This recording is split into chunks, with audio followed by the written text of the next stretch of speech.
Okay, prior to this video, there is a couple of disclaimers that need to be made. First of all, there is no evidence to support the allegations that I have ties to the Croatian mob, nor that a member of such is currently blackmailing me into talking about this game. Second, I take no responsibility for any sexual awakenings that may occur as a direct result of observing a middle-aged anthropomorphic coyote single-handedly gun down entire platoons of conscripts from the back of a bike. And finally, I receive no funding for making these videos. I do this because it's a self-harm format that I, as a not particularly well-paid or well-adjusted individual, can actually afford. Now, this one was paid for entirely from the fund of my mental health. I wonder if the stars will come tonight.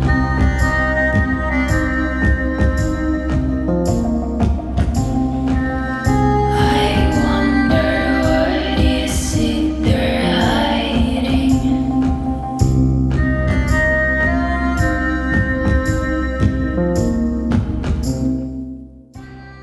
Hi, my name is Laika, and Laika Aged Through Blood is a Metroidvania played almost entirely from the back of a soul-bound motorbike set in what is either a horrible post-apocalypse full of mutated animals, or the extended weekend of Furry in the Gold Coast.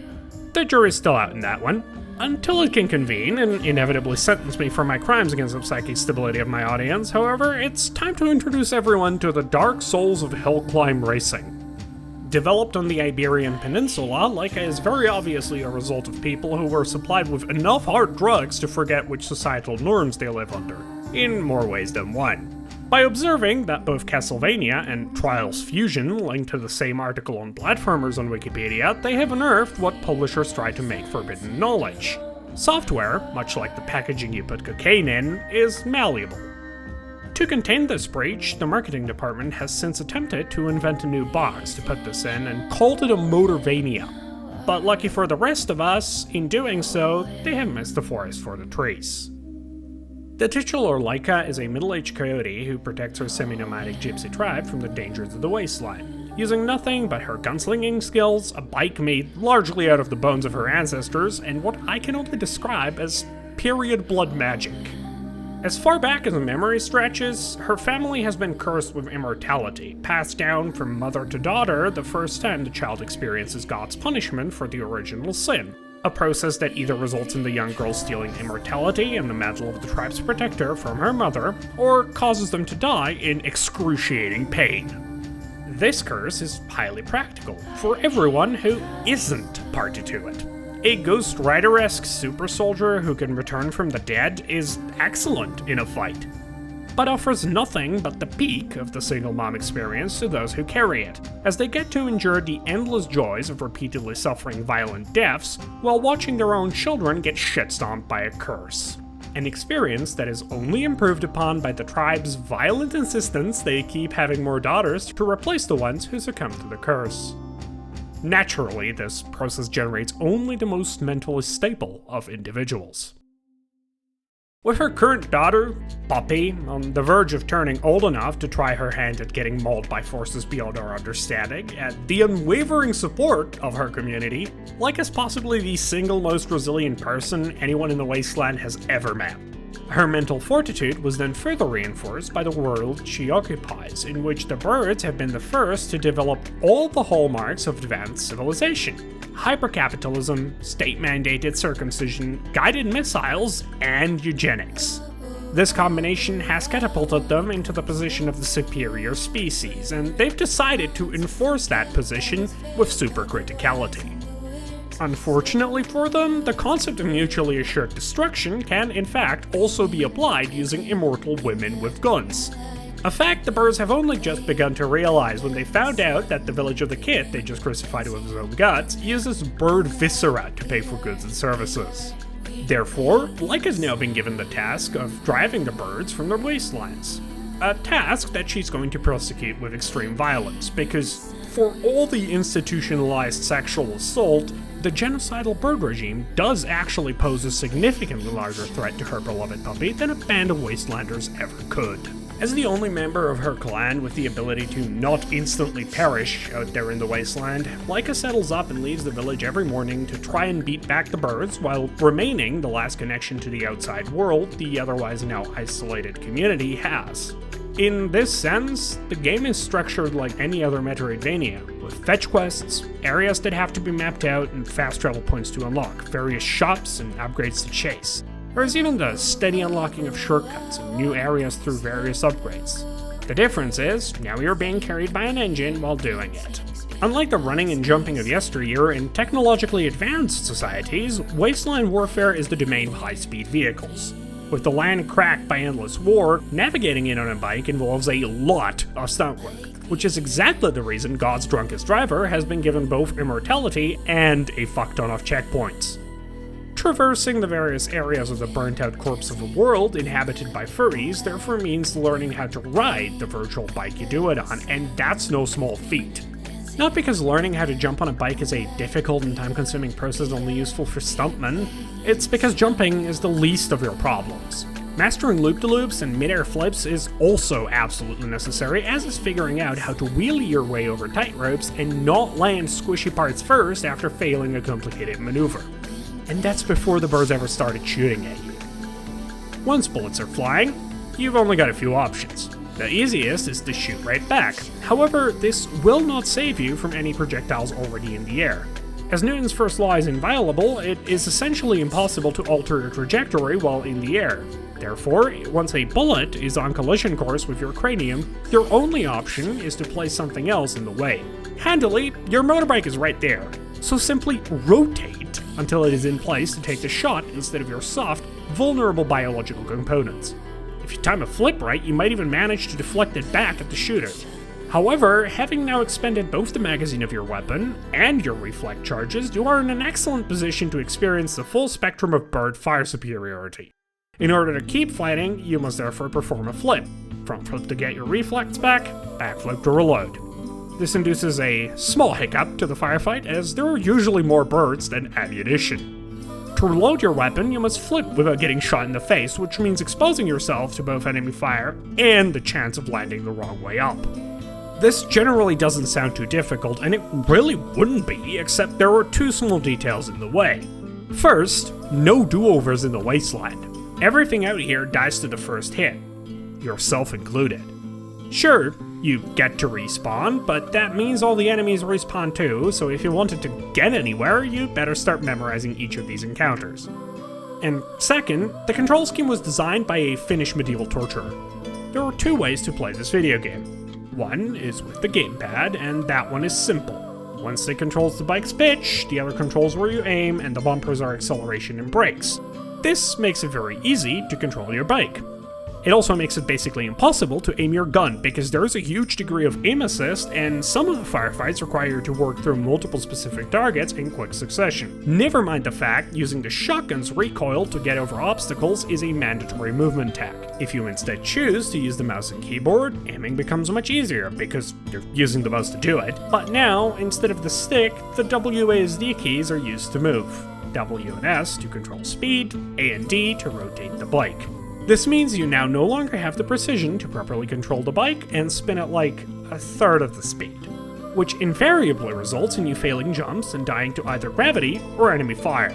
Therefore, the only logical solution is to plug in a controller, remove your left hand from the keyboard, and place it directly onto the gamepad. Now you can control your bike with the gamepad, and when the shooting starts, you simply use the mouse. For reasons entirely beyond mortal comprehension, this not only works, but is probably the most comfortable way to play the game, because switching from one control scheme to the other is completely seamless. I have been informed that this is a skill issue, and incredibly retarded, but frankly, I think the world just isn't ready for the kind of genius it takes to play this video game optimally. But even armed with that knowledge, Laika remains terribly unforgiving. Since your average animal gets turned into a pile of gore in a single shot, the advanced bird civilization has been employing numerous scientific breakthroughs to address that problem. Through the joys of necromantic bioengineering, they have developed undead leviathans for the express purpose of giving them absolutely insane names, and then sending them to be destroyed by the immortal spirit of the Blood Rage. meaning Laika has to figure out both how to kill the bird pope and the actual highest form of life on the planet. The brutality of it all is ever present, and that might actually be one of Laika's greatest strengths. Where other games try to downplay and minimize the absurd degrees of violence mankind is inspired to, in a society that uses bird guts as a method of universal payment, this is not an issue. All violence committed by living beings is simply part of the natural order. Therefore, the hand-drawn graphics absolutely do not shy away from showing you the real beauty found in dismembering the child soldiers you know in your heart to be ontologically evil. The art in watching your friends and family being exploded, or the beautiful color your best friend's eyes take on as he dies in a puddle of his own blood. This is in direct contrast with the rest of the world, which is also hand-drawn and also very pretty, but much like our own, filled mostly with meaningless garbage. You get to visit various corners of the world in your quest for revenge, seeing the unique environments of the wasteland, from the last remaining forests, which only continue to grow because they're being fertilized by corpses, to the peak of bird religious heritage, which you destroy as the good follower of r/atheism you are. Whatever natural beauty might have once been, the birds have successfully burnt it all out, and are now busying themselves with repurposing what's left to generate additional profits for the shareholders. Fortunately, there is still plenty of items for side quests out there. It almost reminds me of home. Upgrade materials, ingredients for traditional Mexican cuisine, and new weapons are just the tip of the iceberg. More important than them is the hunt for quest items demanded by a variety of physically and psychologically disabled characters who cannot otherwise fend for themselves. Whether you're going out there to find pets for a teenager because it's easier than explaining to her why her biology is designed to inflict suffering on her once a month, or showing someone the most efficient way to break their own neck, you're doing it in the name of preserving your own community, and therefore it's always morally correct. A fact you get to conveniently explain to all the people who pay for your revenge tour with their lives, only after they're dead and unable to tell you to fuck off. As a single mother, Laika is always on the grind, searching the wasteland for things that make existence worth living. In order to maximize profits, you're even encouraged to shoot every fallen corpse one more time, to really make sure you dig out all the viscera. So you have something to gamble away playing blackjack in a seedy roadside bar. In this way, Laika progressively breaks gender norms, being the first game to offer a female character the option to seriously disappoint her daughter by not scouring the wasteland for anything that might even slightly cheer her up. By far the most important collectibles, though, are music tapes. In order to keep her sanity, Laika has made a promise to complete a Dead Man's Tape collection at the beginning of the story, meaning she's now on the outlook for music made by Beicolí and the Wastelanders. Music that is incredibly difficult to come by because most of the world has been severely bombed, and that includes every single hipster music store that still sold tapes.